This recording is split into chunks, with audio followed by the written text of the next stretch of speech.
beliau segitu aja nggak sombong gitu misalnya, nggak jumawa, masa saya yang tahu seuprit gini gitu misalnya, yang merasa diri sudah tahu banyak kan, gitu. Teladannya di situ. Nah itu cerita saya mengalami proses pencarian jati diri. Oke. Ya, pencarian jati diri, pencarian jawaban atas berbagai pertanyaan. Nah, apakah saya mendapatkan gift? Tentu. Gift itu kalau kita lihat sebagai pemberian, ya kita semua mendapatkan sesuatu karena pemberian. Bukan karena menciptakan sendiri, karena pemberian. Entah pemberian dari orang-orang yang memberitahu kita.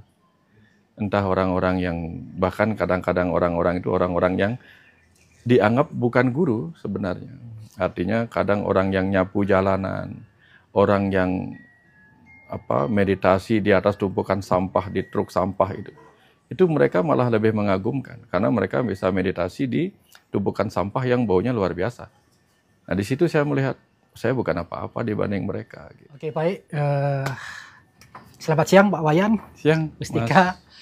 Ya, di tempat Pak Wayan kita sedang ngobrol yang asri. Meskipun Bali suasananya agak panas Pak. Tapi lihat senyumnya Pak Wayan kok jadinya adem. Ya, baik Pak Yan. Kita mau ngobrol tentang hal yang menurut saya sangat menarik Pak Wayan. Saya lihat Pak, sosok Pak Wayan ini kan kadang-kadang pikir bertanya. Semua mungkin pencerahan atau semua pemahaman yang Pak Wayan dapatkan itu ada sejarahnya, ada gurunya, atau memang ada semacam gifted gitu Pak Wayan sehingga bisa membuka tabir-tabir yang kayaknya misterius gitu Pak. Caranya gimana ini Pak?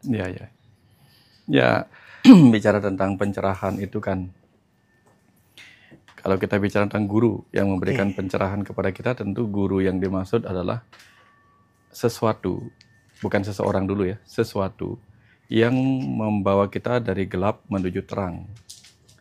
Terutama dalam ajaran kita, istilahnya adalah dari awidya menuju widya. Tidak berpengetahuan menuju berpengetahuan. Jadi guru dalam hal ini berarti pengetahuan itu sendiri. Yang akan membawa kita dari tidak tahu, gelap oleh ketidaktahuan, menjadi tahu. Sehingga yang tahu itulah yang disebut tercerahkan. Kenapa yang tahu disebut tercerahkan? Karena dengan tahu kita bisa melihat apa yang awalnya tak terlihat. Ada jawaban yang sebelumnya tidak ketemu, ada solusi yang tidak ketemu, ada pengertian yang tidak kita ketemukan sebelumnya. Jadi ketemu, nah itulah pencerahan. Itu kalau bicara tentang guru sebagai pembawa kita dari gelap menuju terang. Nah tentu saya memiliki guru, yaitu pengetahuan itu sendiri. Terus ketika kita berbicara tentang guru sebagai sosok yang digugu dan ditiru, saya tentu punya. Beliau adalah seorang pendeta di Bali yang meninggal di usia 126 tahun. Beliau sastrawan besar Bali. Yang saya tidak pernah ketemu. Bahkan nggak pernah ketemu? Nggak pernah ketemu dalam arti ketemu belajar fisik, begini. Enggak. Tapi ketika saya masih SD, beliau kan pendeta namanya, mimpin upacara agama gitu. Juga saya tidak tahu apa yang terjadi di masa itu. Tapi setelah saya mulai belajar spiritual, gitu, belajar agama, mengenal sosok itu sebagai sosok yang sederhana di tengah kemampuan beliau yang luar biasa. Beliau bernama Ida Pedanda Madisidemen dari Sanur. Dan ada tulisan beliau yang mengatakan seperti ini. Di nama tulisan beliau yang ditulis dalam lontar, judulnya Gaguritan Selampah Laku. Di sana beliau menulis begini. Idap beline makinkin maya selacur. Keinginan kakanda sekarang, demikian beliau menulis kepada istri. Keinginan kakanda sekarang akan mencoba untuk hidup sederhana. Tonglah karang sawah, kalaupun tidak punya tanah sawah, karang awak tandurin, maka tubuh inilah yang akan kakanda tanami. Guna dusun, pengetahuan tentang diri, aneh kanggo ring desa-desa yang bisa dipakai di kehidupan yang lebih luas. Ya, karena beliau tidak ingin hanya menjadi makhluk yang disebut pengeresak bumi. Pengeresak itu artinya apa? Kalau kita bikin bangunan atau tembok, biasanya ada lubang-lubang yang kita masukkan puing-puing yang nggak penting gitu. Beliau nggak ingin hanya menjadi seseorang yang bikin sesak aja kehidupan bumi ini. Tidak berguna artinya. Bikin sesak dan ya dibuang sana, dibuang sini gitu. Nah, jadi beliau ingin berguna dengan memperbanyak guna atau ilmu ke dalam diri beliau. Nah, itu yang saya kenali dari cerita sejarah itu. Dan beliau sangat-sangat sederhana. Bahkan menjelang kematian beliau bisa membuat upacaranya sendiri. Rangkaian sesajen, upakara. Upakara itu artinya hasil karya tangan untuk sesajen itu. Beliau siapkan sendiri. Bahkan beliau ingin diperlakukan cukup besar karena guru lumayan besar. Itu beliau pendetanya kerajaan Badung. Oke. Beliau nggak mau. Cukup angkut tubuh mayatku dengan 4 orang. Bukan 4 orang. Yang pertanda beliau diantar oleh saudara 4-nya. Demikian karena beliau sangat paham hal itu. Padahal beliau sangat terkenal sebagai seorang pendeta yang sastrawan besar. Tapi kesederhanaan beliau yang luar biasa mengagumkan. Nah, itu yang saya jadikan guru, dalam arti yang digugu dan ditiru. Semakin banyak tahu, semakin merasa tidak tahu. Nah, sehingga ketika saya semakin belajar, tentu saya tidak mau melebihi beliau, walaupun tidak pernah berguru secara langsung. Minimal ketika menjadikan beliau sebagai teladan, beliau segitu aja nggak sombong gitu misalnya, nggak jumawa. Masa saya yang tahu seuprit gini gitu misalnya, yang merasa diri sudah tahu banyak kan, gitu. Teladannya di situ. Nah, itu cerita saya mengalami proses pencarian jati diri. Oke. Ya, pencarian jati diri, pencarian jawaban atas berbagai pertanyaan. Nah, apakah saya mendapatkan gift? Tentu. Gift itu kalau kita lihat sebagai pemberian, ya kita semua mendapatkan sesuatu karena pemberian. Bukan karena menciptakan sendiri, karena pemberian. Entah pemberian dari orang-orang yang memberitahu kita. Entah orang-orang yang, bahkan kadang-kadang orang-orang itu orang-orang yang dianggap bukan guru sebenarnya. Artinya kadang orang yang nyapu jalanan, orang yang meditasi di atas tumpukan sampah, di truk sampah itu mereka malah lebih mengagumkan karena mereka bisa meditasi di tumpukan sampah yang baunya luar biasa. Nah, di situ saya melihat saya bukan apa-apa dibanding mereka gitu. Nah, dari situ kemudian saya melihat betapa banyaknya guru-guru yang bisa kita teladani dalam kesederhanaannya, tapi berperan penting dalam kehidupan ini kalau kita bisa melihatnya. Nah, kira-kira seperti itu ceritanya. Baik, Pak Wayan. Jadi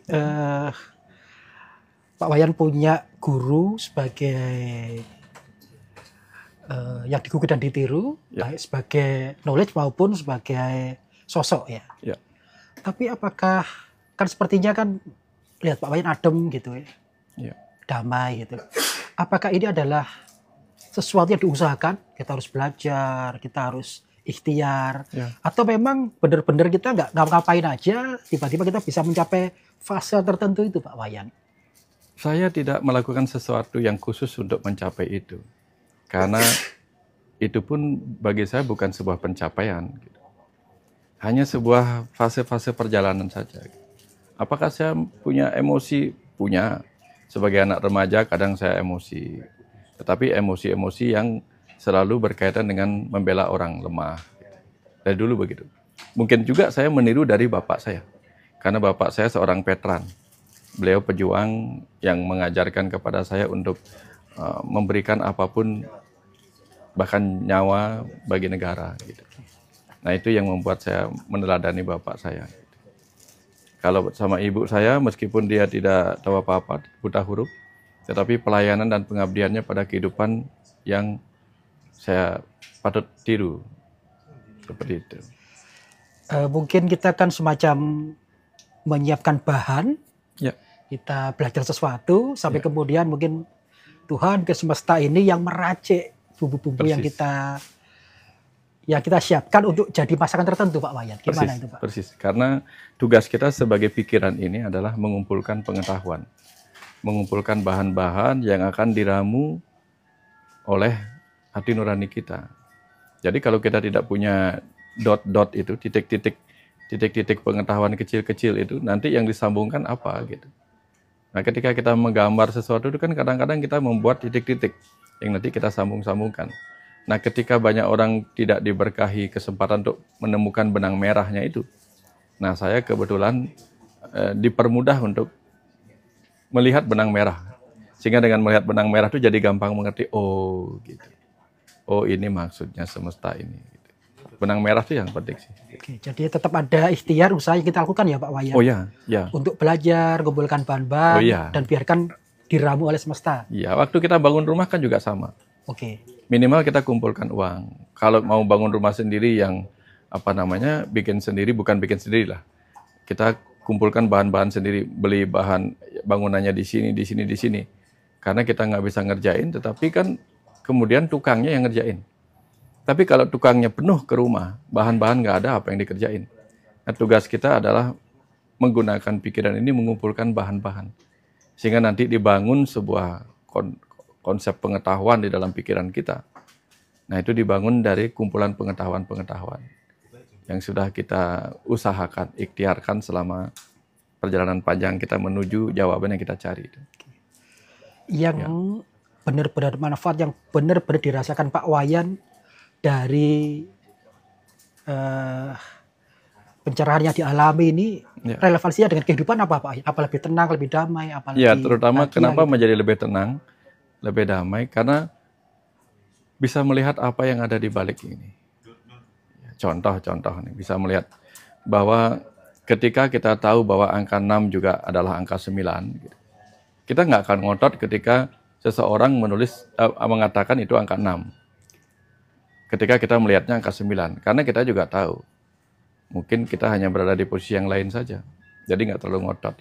Terus ketika kita melihat orang lain mempertengkarkan 6 dan 9, kita tertawa, karena apa? Sudah tahu bahwa yang mereka pertengkarkan itu adalah sesuatu yang sama sebenarnya, hanya sudut pandang mereka yang berbeda. Gitu. Jadi memang tentang baik, buruk, benar, salah itu misteri yang kita nggak tahu ya Pak Wayan. Nggak tahu. Punya contoh yang misalkan kejadian-kejadian yang pernah dialami gimana Pak? Ya itu, ini yang sering saya pakai contoh yang saya suka sekali, nggak tahu dapat contoh dari mana. Ya. Gitu. Bayangkan ketika suatu hari saya sudah belajar agama misalnya. Saya percaya kalau kita berbuat amal baik, kita akan mendapatkan pahala baik. Nah, suatu hari itu saya pergi ke supermarket di depan. Ini hanya analogi, ini contoh. Oke. Ketika saya pergi ke supermarket di depan, itu ada seorang gadis remaja yang tampak depresi, nangis terus-menerus depresi. Hampir selama 3 malam saya keluar ke sana, saya lihat wanita yang sama, depresi. Lalu ada panggilan saya untuk berbuat kebaikan kepada gadis remaja itu. Karena melihat dia seperti tidak makan-makan. Gitu. Saya berikanlah dia uang 100.000. Baik ya. Nah, kebaikan. Iya. Pas ketika saya berikan dia uang 100.000, dia senyumnya luar biasa, ketawanya luar biasa. Seakan-akan dia mendapatkan jackpot dari saya, gitu, dari semesta ini. Dia gembira luar biasa. Tiba-tiba depresinya itu seakan-akan bagaikan kemarau yang panjang dihapus hujan sehari. Ya. Wah, saya merasa telah melakukan sebuah kebaikan yang benar-benar luar biasa. Sampai di rumah saya berdoa, ya Tuhan, hari ini saya sudah melakukan kebaikan. Tolong pahalanya dipercepat. Nah, besoknya ketika saya datang lagi ke sana malamnya, wanita itu sudah tidak ada. Oh, tambah senang saya. Berarti uangnya sangat berhasil membuat orang itu sembuh dari depresi. Nah, maunya saya jumawa, bangga-bangga sama pegawai supermarketnya. Ya. Itu gadis remaja yang kemarin tuh gimana? Apa kabarnya? Kok nggak ada lagi di situ? Maunya nanti bilang, oh dia sudah happy sekarang, nggak tahu siapa yang ngasih uang gitu.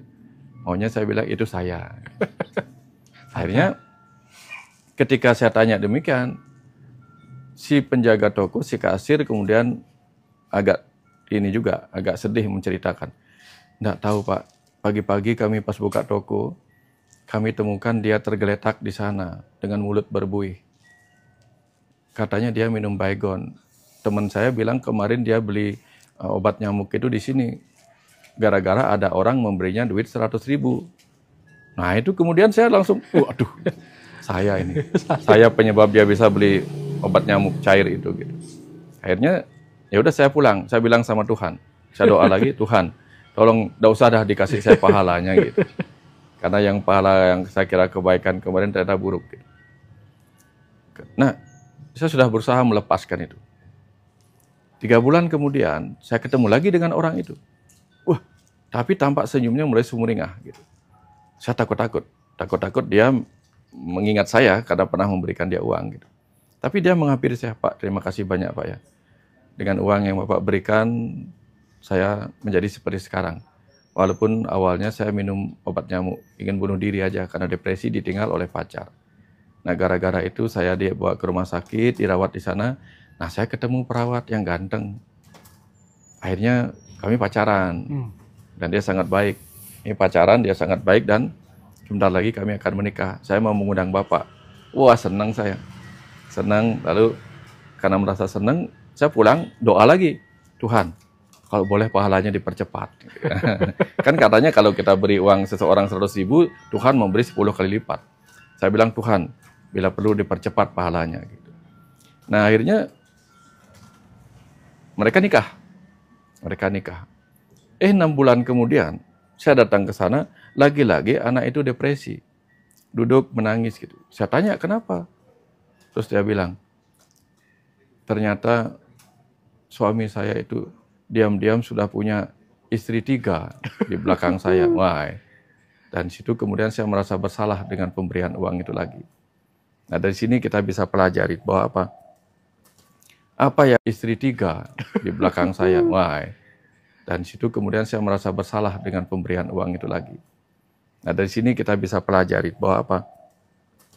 Apa ya itu yang tidak sesuai dengan keinginan kita. Jadi kita tidak perlu merasa itu karena saya, itu karena dia, biasa aja gitu. Karena ketika kita selalu menginginkan itu karena kita, maka kita pasti akan merasa itu karena kita ketika kejadiannya menjadi baik. Ketika kejadiannya jadi buruk, kita nggak mau menyatakan itu karena kita takut disebut salah. Ya, tapi nggak ya Pak Wayan, nggak membuat orang jadi sembrono ya Pak. Oh ya, orang sembrono mau ngelakukan apa aja, jadi nggak apa-apa kan gitu. Gimana? Nggak kayak gitu. Gimana Pak? Karena ketika kita melakukan itu dengan penuh kesadaran, kita melakukannya benar-benar karena kita melakukan itu hanya sebagai tugas kehidupan saja. Karena misalnya contohnya, kita mau mencuri nih. Ya itu. Ya, saya mau mencuri. Mencuri ini tidak salah, karena ini pasti berefek baik. Karena kalau tidak ada pencuri, polisi tidak punya kerjaan. Kalau di awal kita sudah mikir itu, sama aja salahnya. Sama salahnya ketika kita merasa saya akan melakukan kebaikan. Itu sama. Kita nggak boleh merasa itu ini apa itu gitu. Kebayang maksudnya? Iya, jadi ya nggak boleh niatnya dimulai dari awal. Pembenaran apapun. Oke. Tidak boleh merasa, oh saya mencuri ini sebagai pembenaran. Di awal-awal sudah menganggap itu pembenaran, itu berbahaya. Nanti kita lepas dari kebenaran, karena selalu menganggap apapun yang kita lakukan itu kebenaran. Gitu. Hati-hati. Gitu. Iya. Kadang-kadang kan orang jadi sembrono. Bisa jadi yang saya lakukan itu negatif. Ya. Tapi moga-moga nanti ujungnya kebaikan gitu. Iya. Moga-moga ujungnya kebaikan. Tapi memang di awal sengaja melakukan keburukan itu. Sudah tahu itu buruk. Gitu. Berarti niatnya memang ditata ya Pak? Iya. Wayan. Ya nggak boleh berniat buruk itu ya? Tetap kita melakukan apa yang dikatakan baik oleh kehidupan ini. Berdasarkan ajaran kita. Gitu. Oke. Nah tentang ajaran Pak Wayan sangat menarik. Itu kan banyak sekali Pak Wayan. Macam-macam ada A, ada B, ada C. Gitu. Seperti Rumi bilang, ya kaca pecah. Pasti orang nemu serpihannya dan menganggap itu kebenaran gitu. Oh iya. Sebenarnya gimana Pak Wayan dalam perspektif Pak Wayan tentang kebenaran universal itu? Kebenaran itu utuh. Begitu pecah dia menjadi keping-keping pembenaran. Pembenaran. Ya, tetapi keping-keping kebenaran itulah pembenaran berdasarkan versi-versi masing-masing. Sama dengan sebuah lukisan, ketika jatuh dia menjadi puzzle. Manakah yang tidak berguna di antara puzzle-puzzle itu? Semuanya berguna. Cuman kita harus menyatukan pasal-pasal itu. Tidak boleh berpegang kepada satu kepingan saja. Karena ketika kita berpegang hanya pada satu kepingan, kita nggak tahu kebenaran yang utuh. Biar utuh gimana Pak? Nah, satukan. Oke. Belajar menerima bahwa jangan-jangan ini ada kepingan lain. Nah, hidup kita kan juga ada kepingan-kepingan episode kehidupan. Film-film juga ada kepingan-kepingan episodenya. Betul nggak? Ada episode-episodenya, ada kepingan-kepingannya yang harus disatukan. Nggak bisa kita nonton film 2 jam, kita tonton 30 menit, lalu kita menyimpulkan filmnya kayak apa, kan nggak bisa. Ya, Gimana kita yakin tahu bahwa memang kita udah mengumpulkan semua kepingannya itu gimana Pak Wayan? oh, oh, Oh gitu ya. oh itu artinya ketika kita sudah paham, maka kita akan bilang, oh, berarti kita sudah utuh. Oh, itu kan utuh. Betul. Kepingan-kepingan itu kan kita anggap juring-juring apa juring-juring lingkaran yang bisa saja kalau kita berpegang pada juring-juring itu membuat kita jatuh ke jurang pemahaman yang gelap. Dari juring-juring ke jurang-jurang. Tapi begitu kita kumpulkan seluruh juring-juring itu, yang kita temukan adalah oh yang utuh. Oh yang utuh, kemudian sudutnya 360 derajat. Jadi kita sudah bisa melihat sesuatu dari segala sudut. Tapi kita tahu ya Pak Wayan, bahwa kita tahu gitu ya. Ya. Bahwa kita benar-benar udah lihat secara utuh tuh, Ya. tahu ya Pak Wayan. Iya, kalau kita sudah bisa melihat semuanya secara utuh, maka kita tidak akan menyalahkan siapapun, sudut pandang yang manapun. Ketika kita tidak menyalahkan sudut pandang yang manapun, kita akan menerima semua sudut pandang. Ketika kita menerima semua hanya sebagai perspektif atau sudut pandang, kita kan nggak perlu merasa perlu bertengkar, bertikai. Kita hanya perlu menerima semua itu kan. Nah, disitulah awal kedamaian terjadi. Gitu. Batasannya sepertinya itu yang paling mudah dicerna ya Pak Wayan. Ya. Bahwa kita tidak menyalahkan, Ya. kita tidak merasa benar sendiri, kita Betul. menerima semuanya total acceptance gitu. Betul, total acceptance. Oke. Terus tadi ada obrolan kita sebelum ini Pak Wayan tentang cara mencapainya, bahwa seringkali kita taunya jadi. Padahal kan ada proses yang berat, bahkan melawan arus Oh ya. untuk mengetahui secara utuh.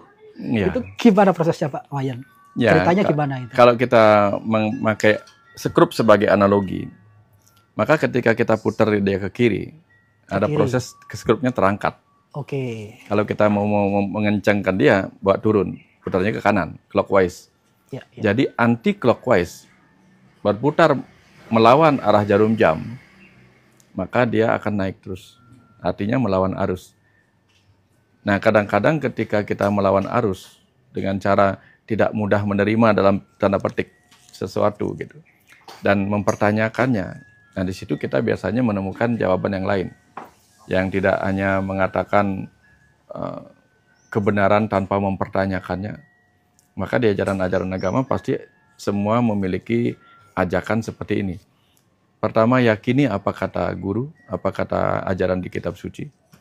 Kedua, renungkan. Nah, kalau orang merenungkan dia bertanya, mempertanyakan sampai kemudian akhirnya kita kita kemudian menemukan jawaban-jawaban yang lain dari pertanyaan itu.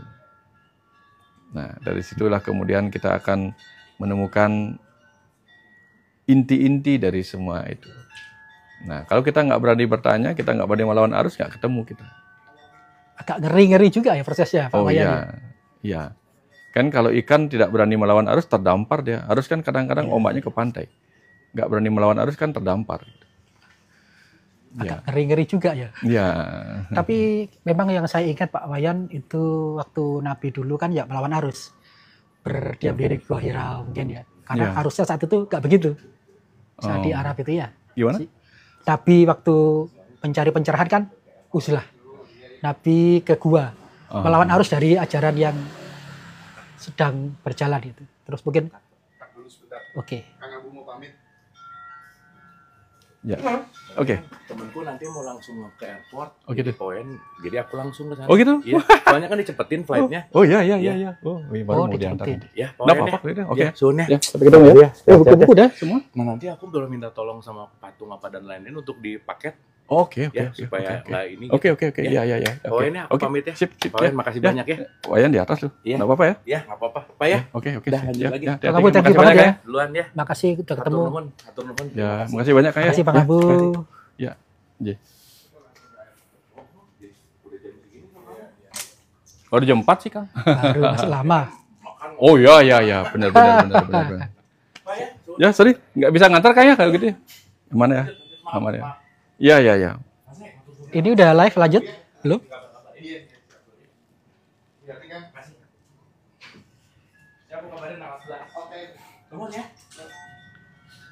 Oke.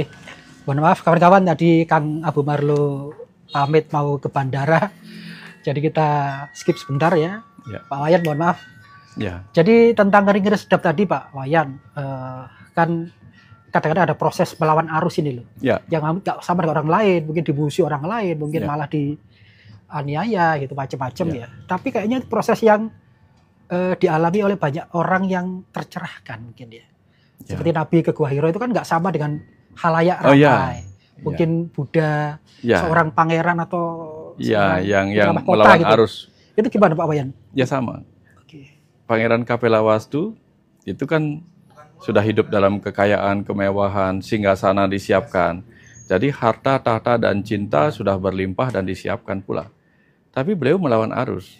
Beliau malah mencari penderitaan dengan meninggalkan semua itu, meninggalkan anak istri, meninggalkan kerajaan, meninggalkan segala kekayaan. Beliau melawan arus sampai kemudian beliau mengalami pencerahan. Nah, orang-orang yang melawan arus itu kan persis seperti ikan salmon yang melawan arus untuk kembali ke tempat di mana dia berasal, yaitu di danau. Tantangannya apa? Bisa disambut sama cakar-cakar beruang, Iya. bisa mati kelelahan, Iya. tapi hadiahnya apa? Begitu berhasil sampai di puncak, ikan-ikan salmon akhirnya berhasil melanjutkan generasi-generasi berikutnya. Nah, pribadi-pribadi matang para guru suci di masa lalu itu berani melawan arus. Nah, setelah beliau berani melawan arus dan tercerahkan, beliau kemudian menelurkan banyak sekali pengetahuan-pengetahuan yang bisa melanjutkan generasi-generasi kehidupan ini. Dalam generasi pengetahuan itu. Persis ikan-ikan salmon itu. Nah, realitasnya sekarang. Ya.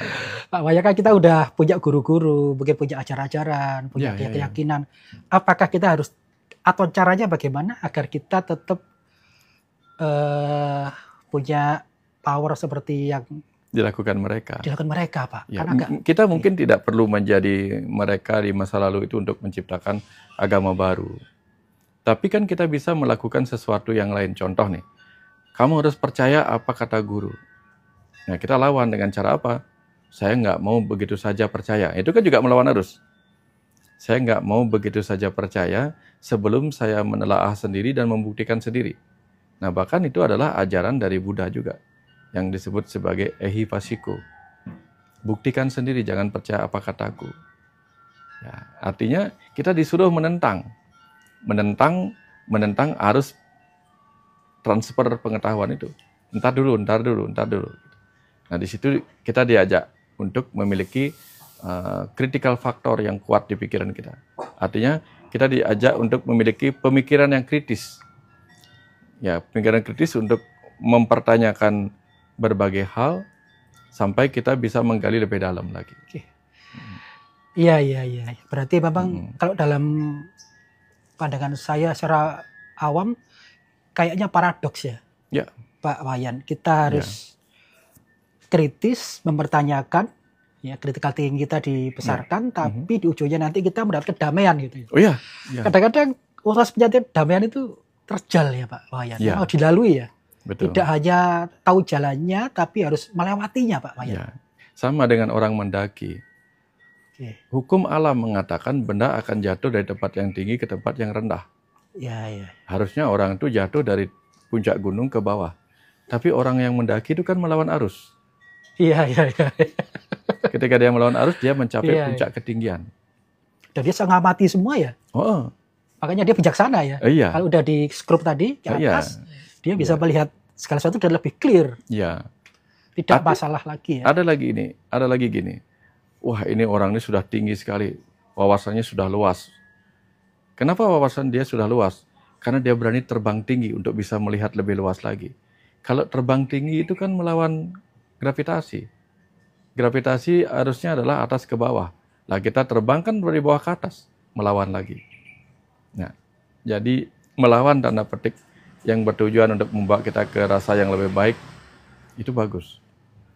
Ini contoh, kita kan sudah melawan nih semua. Ada orang kerja keras. Dia kan berani melawan ajaran. Ajaran yang mengatakan apa? Semua sudah diatur oleh Tuhan. Nah, kalau itu Oke. dipegang semua, udah nggak usah ngapa-ngapain. Hidup mati di tangan Tuhan, sudah nggak usah makan gitu. Tapi kan dia melawan. Melawan kan. Jadi dia kerja keras. Kalau dia pasrah dengan mengatakan bahwa ya rezeki di tangan Tuhan, tapi dia tidak mau dagang, rezeki gimana caranya datang gitu.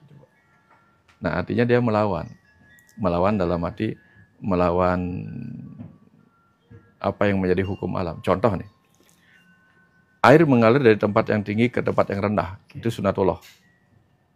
Tapi kalau kita ikuti itu, kita nggak berani melawan itu, kita tidak akan bisa menciptakan pompa air yang membuat air naik dari bawah tanah ke atas. Betul nggak? Lalu gimana caranya coba? Ya. Kita harus berani. Kalau kita nggak berani, kita nggak bisa menimba air di sumur. Karena kita melawan, air itu harus ke bawah. Maka lebih baik kita yang menyelam ke sumur gitu.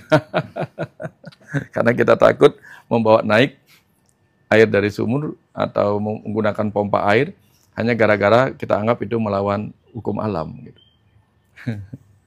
Jadi mungkin pesannya untuk kita guru orang tua itu nggak perlu alergi ya? Ya. Pak Wayan, kalau anak bertanya kritis.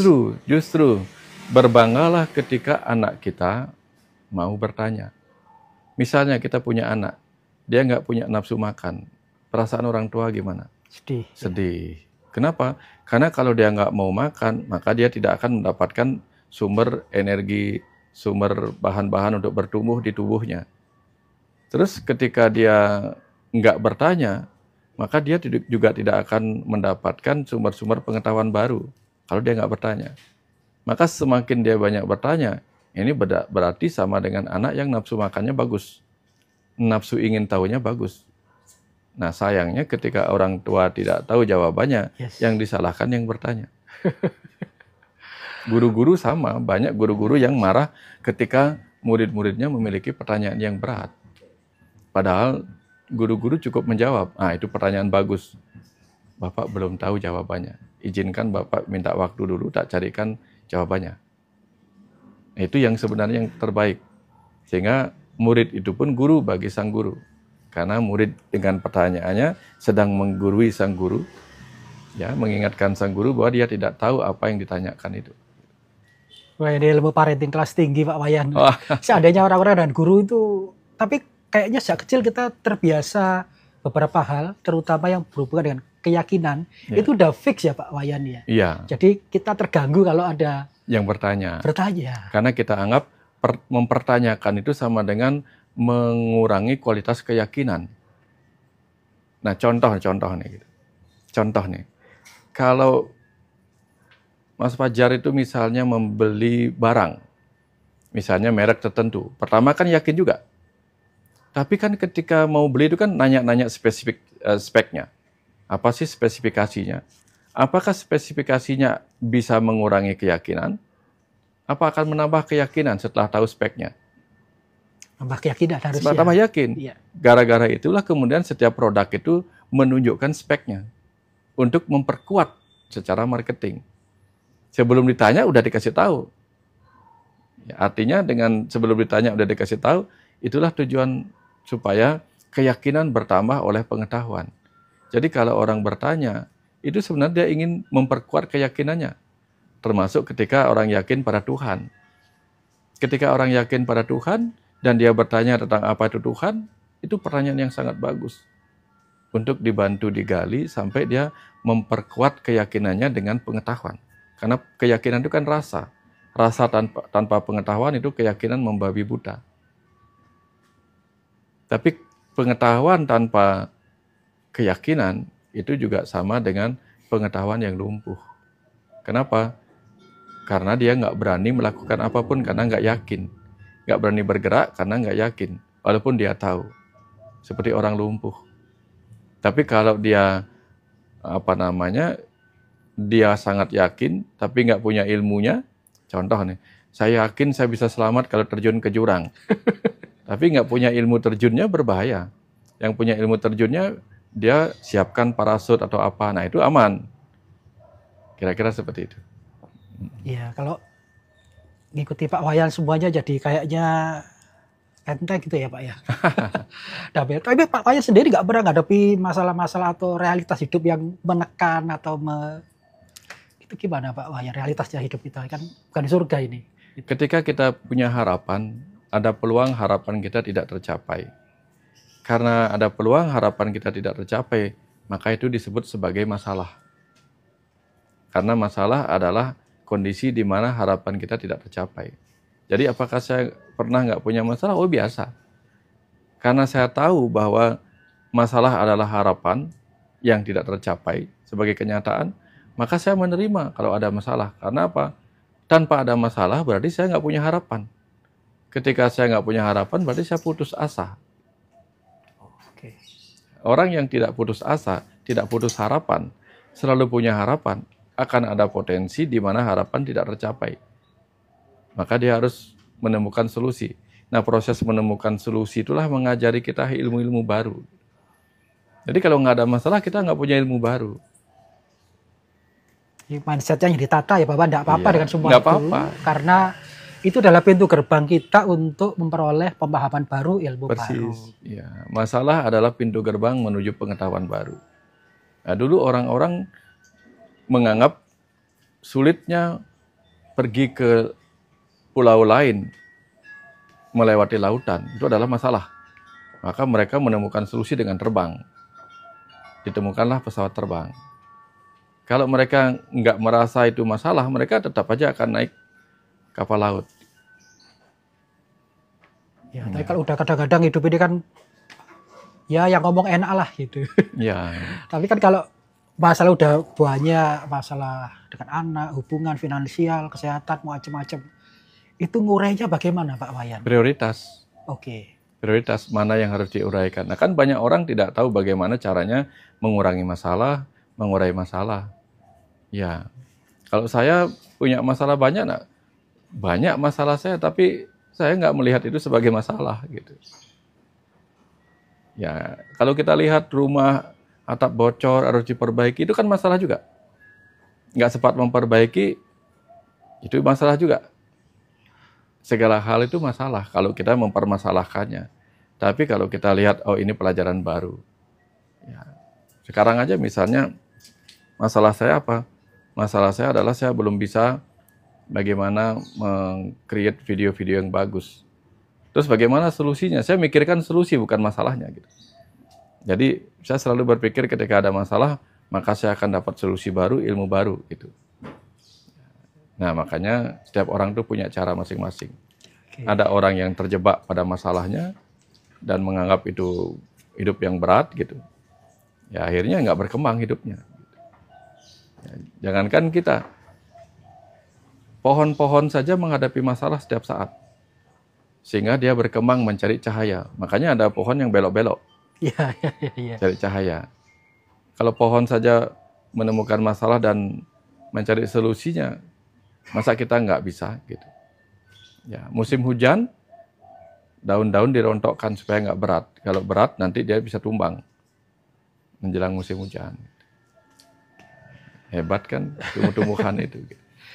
Ya, jadi kawan-kawan yang bertanya tadi ya, masalah saya banyak, itu prioritas. Prioritas. Ya. Prioritasnya disusun gitu. Ya, mana yang Terus, paling penting? Oh, berdasarkan mana yang paling penting ya? Paling penting berdasarkan kebutuhan Maslow tadi. Maslow apa? Yang pertama kebutuhan hidup kita, kebutuhan dasar, kebutuhan fisiologis, makan, minum. Jangan pikirkan, aduh saya nggak bisa beli mobil, sementara makan aja belum beres gitu. Oke. Pikirkan masalah makan. Kalau masalah makan sudah beres, pikirkan tabungan masa depan. Ya, tapi banyak orang mikirkan, aduh saya belum punya tabungan untuk masa depan anak saya gitu misalnya. Lah makan besok aja nggak cukup. Selesaikan satu persatu. Jadi sarannya Pak Wayan selesaikan satu-satu berdasarkan Prioritas. Maslow tadi ya. Tapi kalau sakit gitu Pak, sakit itu kan juga paling bawah atau ke atas Pak? Iya, prioritas kembali. Yang paling Kalau bawah. sakit itu kan di apa zona nyaman kita. Ya, safety need. Kita kan nyaman nggak sih sakit saya? Harus kita punya asuransi untuk biaya kesehatan. Tetapi kan banyak orang stres ketika sakit, tapi ketika sehat nggak menjaga kesehatannya gitu. Ya, ya, ya. Banyaknya kayak gitu. Berapa orang itu sudah overwhelmed, kadang-kadang masalahnya yang mana dulu tuh bingung Pak. Ya, nah itu Buku tadi aja juga. caranya kita prioritaskan berdasarkan kebutuhan. jangan ambil kebutuhan yang harus dipenuhi belakangan, tapi itu yang didahulukan. Ya, contohnya ini, mikirkan hutang tapi makan belum bisa. Udah, pikirkan makan aja dulu. Percuma juga kalau kita kerja keras untuk bayar hutang tapi makan nggak sanggup. Mati kita. Iya, iya, iya. Dan semua kerumitan hidup tadi itu sebenarnya itu bisa kita selesaikan, punya solusi dengan peningkatan pemahaman, pemikiran, kesadaran tadi ya Pak Wayan sebenarnya. Betul, betul. Jadi pentingnya belajar itu ya? Ya itu pentingnya belajar. Karena belajar itu kan membuat kita menemukan rambu-rambu, menemukan tuntunan-tuntunan apa yang harus dikerjakan lebih dulu gitu. Kayak gitu. Oke. Mungkin pesan-pesan untuk teman-teman Pak Wayan, terima kasih pencerahannya Pak Wayan, saya agak terang, cuman apa hal-hal real yang perlu saya lakukan Pak untuk mencapai hidup yang lebih damai dan bahagia, itu gimana Pak tipsnya? Ya, prinsipnya yang pertama yang paling sangat penting, prioritas dulu nih ya, tubuh, pikiran, jiwa. Tubuh kita beri makan, beri minum, beri istirahat, jangan lupa pikiran kita juga kita beri makan. Beri makan. Apa itu Pak? Ya makanan berupa pengetahuan. Oh, oke, pengetahuan. Ya, makanan minuman berupa pengetahuan dan berikan dia istirahat. Istirahat itu apa? Jeda. Kalau dia lagi ribet mikirkan masalah, kasih dia jeda. Misalnya tubuh kita punya banyak hal yang harus dikerjakan. Kalau semua dikerjakan tanpa istirahat kan capek juga tubuh kita. Jadi pikiran kita sama. Walaupun dia punya banyak masalah, izinkan dia istirahat sejenak. Toh kalau kita pikirkan terus, apakah selesai hanya dengan dipikirkan? Enggak juga. Berikan dia jeda sejenak. Supaya dia fresh lagi. Besok kerjakan lagi. Jedanya pikiran dengan cara tidur atau dengan lihat pemandangan? Iya, bisa meditasi, bisa mengabaikan semua itu, bisa menikmati apa yang bisa kita nikmati. Nyanyi-nyanyi aja cukup. Nyanyi-nyanyi aja dengan cara apa? Kan kadang kita dengan nyanyi-nyanyi melupakan keburukan. Kayak lagunya siapa itu? Hati senang walaupun tak punya uang. Wah, itu berat ya. Nggak apa-apa. Ya loh Mas, belajar juga hati senang walaupun tak punya uang, tapi punya kartu kredit. Jadi tadi tubuh makanannya gizi, Ya, pikiran makanannya istirahat, pengetahuan. Terus yang terakhir Pak Wayan tadi? Istirahat. Dan jiwa. Jiwa, lah itu Nah, gimana? jiwa itu makanannya cinta. Oke. Cinta, perhatian, kebersamaan, empati, itu yang dia butuhkan. Harus diberikan. Ketika jiwa tidak mendapatkan empati dari orang lain, yang didapatkan hanya permusuhan dengan orang lain, wah dia diserap energinya. Serap energinya, makanya lelah jiwanya. Putus asa, merasa dibully dan sebagainya lah. Hancur dia. Oke. Ya, terima kasih Pak Wayan, sangat menarik sekali. Ini kayaknya kuliah 1 semester Pak Wayan. Karena di kampus nggak dikasih gini-gini. Oh, nggak ada. Jadi kampus harusnya kehidupan, di kampus kehidupan harusnya belajar. Jadi kawan-kawan yang masih ruwet tadi tanya gimana mulainya, 3 hal. 1, makanan tubuh ya harus dikasih asupan yang bagus. Yang kedua, pikiran dengan cara istirahat dan pengetahuan. Dan jangan lupa, makanan tubuh jangan ada racunnya. Oh, oke. Maka jangan makanan pikiran, jangan makan pengetahuan yang toksik. Oke.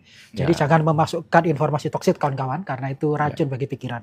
Terakhir, jiwa, kumpul-kumpul keluarga, ngobrol, santai, dan berikan cinta untuk mereka semua. Berikan empati, bukan antipati. Terima kasih kawan-kawan. Terima kasih Pak Wayan atas waktunya sangat berharga ini. Moga-moga kita semua dapat manfaat yang besar dari acara ini. Terima kasih. Oke, jadi teman-teman, terima kasih kepada Mas Dani yang sudah bersedia jadi host. Saya bagian closing aja.